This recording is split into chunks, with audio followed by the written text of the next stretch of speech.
제거해서 그런 환경을 만들려는 거죠. 자, 2번은 쉬웠죠, 그래도. 맞아요. 2번 쉬웠어요. 그러니까 주어진 이 박스에서 어떤 이 현미경의 발명 전에는 인간들이 그런 현미경을 관찰할 수 있는 미세한 것들을 관찰할 수 없었는데, 그 다음에 뭐야?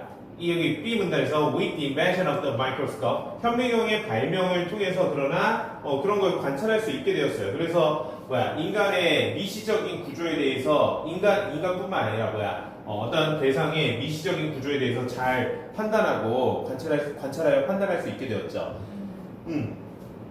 그래서 근데 첫 문장에 이거 뭐라고 했냐? The analogy below allows us to recognize that more progress is possible. analogy 하면은 비유, 그런 의미죠. 비유, 유추라는 게 비유에서 추론한다는 거죠.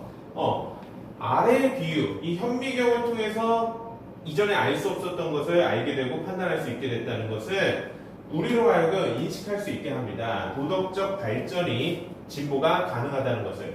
그래서 현미경의 사례를 여기 B까지 해줬고 이 사례에서 비유해서 다른 영역에 이 발전한 경우를 얘기하고 싶은 거야. 그래서 similarly 유사하게 현미경이라는 도구가 들어와서 관찰을 잘할 수 있었듯이 in the moral sphere 이것과 유사하게 도덕적 영역에서 when people don't have the tools needed for perceiving the rightness or wrongness for something 사람들이 도구가 없어요. 뭐에 필요한 도구야?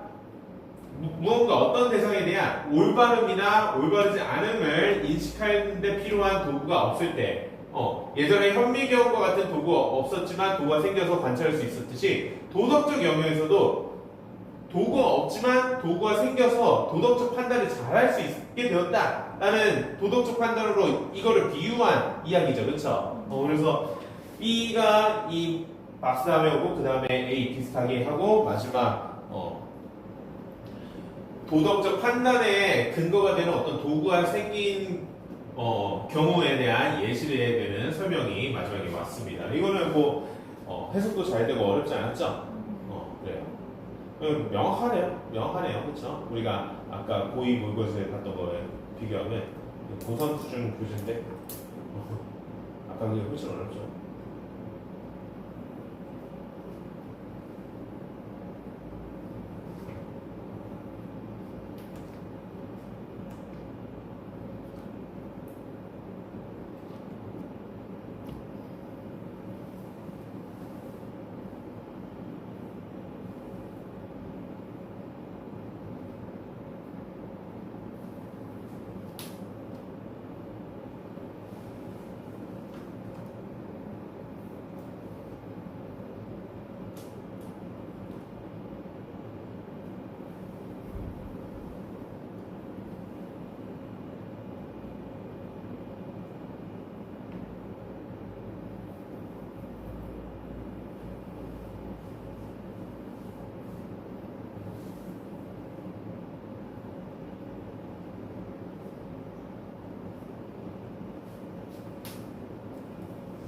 그래서 예전에는 도덕적 영역에서 뭐가 옳은지 그른지 판단하기 어렵지만 그 기준이 되는 도구가 생겨서 판단할 수 있게 되었다는 예시로 이런 걸 들어줬네요.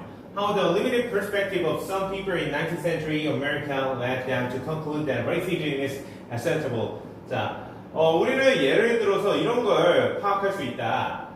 어떻게 이 19세기 미국의 어떤 사람들의 제한된 관점이 이런 제한된 관점을 가진 사람들로 하여금 레이시즘, 인종차별주의가 받아들일만 하다고 결론 짓게 되었는지와 같은 사례를 볼 수 있다는 거예요. 그러니까 예전에는 인종차별하는 게 옳은지 그른지 확실하지 않았기 때문에 그럴만도 할 수 있겠다 하면서 노예제도가 있었고 그랬죠. 그렇죠? 노예제도가 있었고 노예제도 이후에도 인종차별이 계속됐는데 근데 헌법이 발달했어요. 헌법이라는 도구야, 일종의. 법이자 도덕적 판단을 내릴 수 있는 도구죠. 헌법에서 어때요? 인간의 기본권을 존중해야 되고 인간의 기본권을 무엇보다도 우선하고 그리고 인간은 모두가 다 존엄성을 지닌 존재다. 그래서 인종차별 같은 행위를 하면 안 된다. 그리고 인간은 어떤 다른 생명체보다 우선해야 된다. 이런 식의 기준이고 도구가 생긴 거죠. 그렇죠? 그래서 오늘날은 인종차별하면 그릇된 행위다라고 판단을 하잖아요. 그렇죠? 이런 예시를 들어줬네요. 좋아요. 굳이 뒤까지는 뭐 읽을 필요 없을 것 같고. 자, 그래서 이것도 답을 내는 건 어렵지 않았어요. 지문은 사실 조금 난이도가 있어요. 지문은 좀 쉽지 않은데, 왜냐면은 자, 여기 지시어가 있어요. 그쵸? 지시 형용사, this가 definition이라는 정의라는 우리말로 하자면 그런 명사를 수식해 주는데 이 정의, 그러면은 이 정의가 뭔지 이 문자 앞에서 한번 정의에 대해서 언급을 해줘야 된다는 거죠. 그쵸? 그래서 어떤 정의를 내리는 맥락이 이 3번 앞문장밖에 없어요. 그쵸? 유일하게 정의라고 할 수 있는 부분이 여기밖에 없어. 그래서 답을 내기는 쉬웠습니다.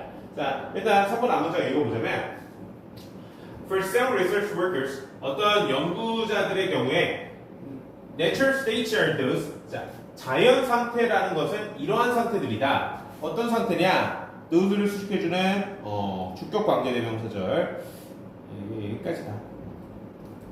그러니까 those that existed 존재했대요. 언제? Before the Europeans turned up and started clearing land, farming, grazing, and controlling wildfires.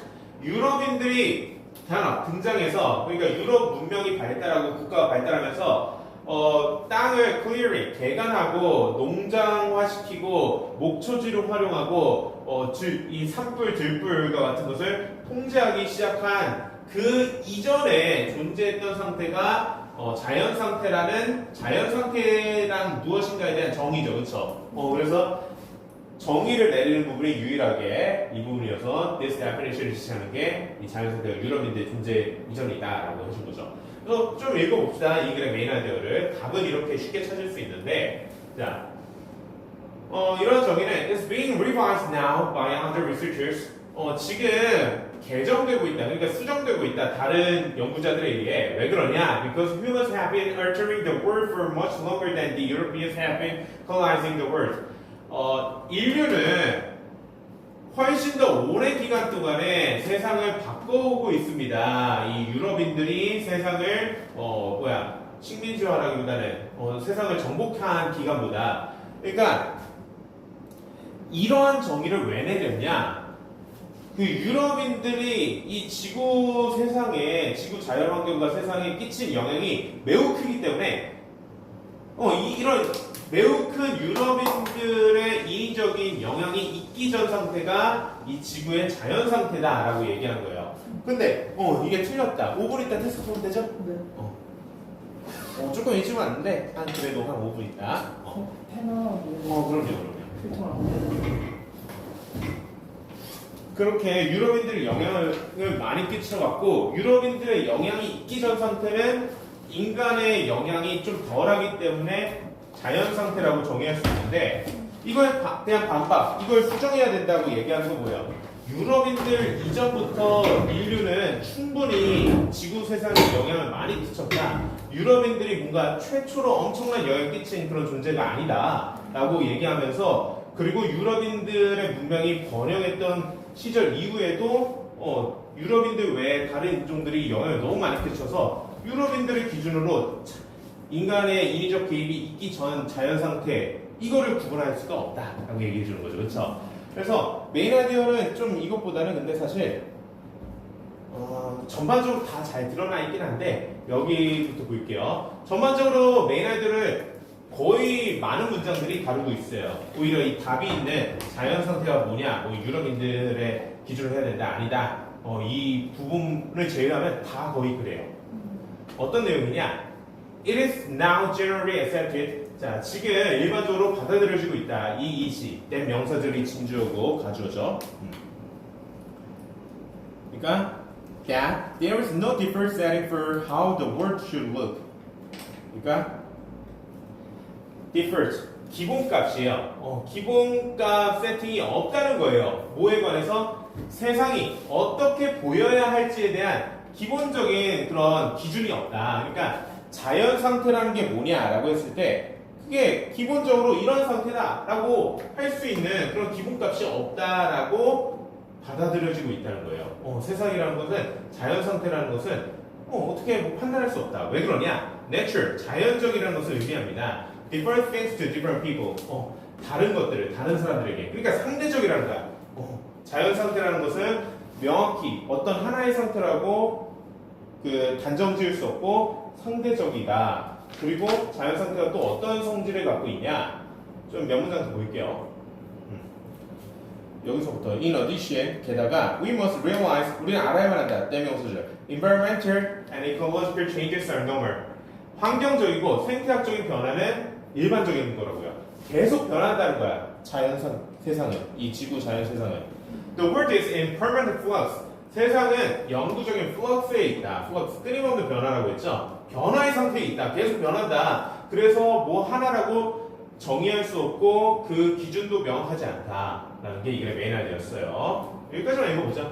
Few of our present major ecosystems are more than 12,000 years. 그러니까 few 하면 거의 없는 거죠. 거의 우리 2026년 현재의 주요한 생태계의 요인들은 12,000 years. 뭐야? 12,000? 12,000년보다 더 오래되지 않았다. 왜냐면은 12,000년보다 더 오래된 것은 변화해서 사라져 버렸거든. 계속 변화하는 자연 생태계의 특성에 대한 이야기였습니다. 그래서 어떤 변화이기 때문에 하나의 고정된 상태로 특정할 수가 없다는 거죠.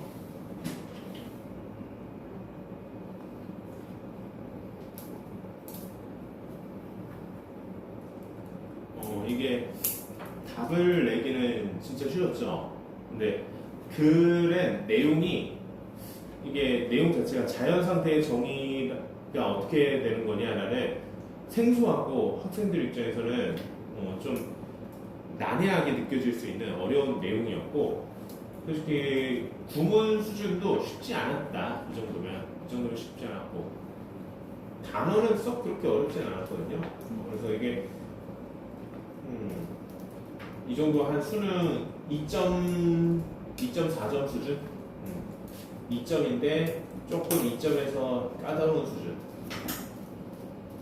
자, 이거는 좀 시간도 그렇고 하니까 답 위주로 볼 건데, 그러니까 과학이라는 게 어떤 특성을 가지고 있냐라는 거죠. 과학이라는 것은, 그러니까 과학자의 역할이라는 거죠. 과학자의 역할이라는 것은 뭔가 가설을 세우고 그걸 계속 검증한다는 거죠, 그렇죠?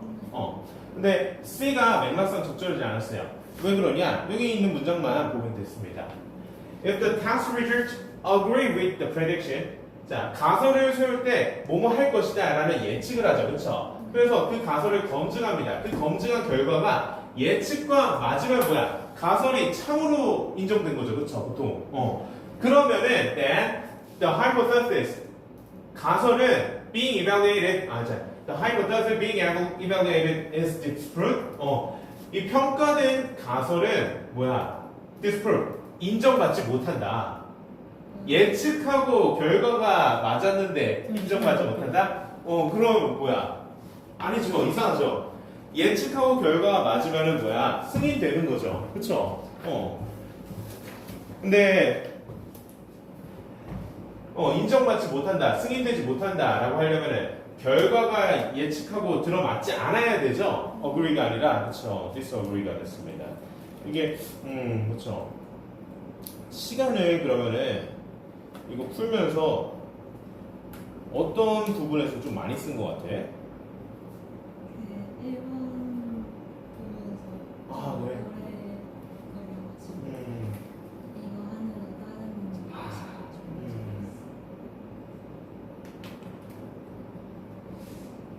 다른 아, 1번 3점이었네. 그리고 그러네. 그래서 맞아요. 1번으로 생각하기 쉬운데 좀 더 포괄적으로 환경을 잘 집중하기 위한 환경을 잘 구성해야 된다는 이런 선지인 3번이 더 적절했다. 이거 매력적인 오답이었어요. 그렇죠? 그래요. 아니, 그래도 계속 하면 됩니다. 오늘은 기본기가 좋아서 계속 하면 시간 재고 푸는 연습을 하면은 개선이 충분히 될 만한 그런 능력이 있는 학생이라 걱정 없습니다. 네, 오늘 고생했고 월요일 쉬고